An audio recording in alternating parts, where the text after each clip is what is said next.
സാറേ ഭായി ഛർദിക്കാൻ പോകും. എന്താടോ ബാത്റൂം പോണം? വേണ്ട, കുഴപ്പമില്ല. ഭായി എന്താണ് ഈ പറയണത്?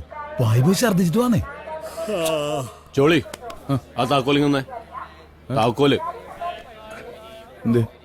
അവന് ബാത്റൂം പോണം.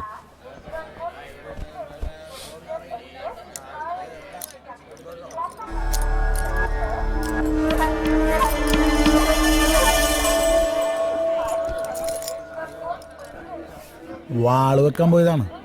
സൈഡിലിരുന്ന് കാറ്റടിച്ചോണ്ടിരിക്കും. ഇതാണ് ഞാൻ സൈഡിലിരിക്കാത്ത. ചെല്.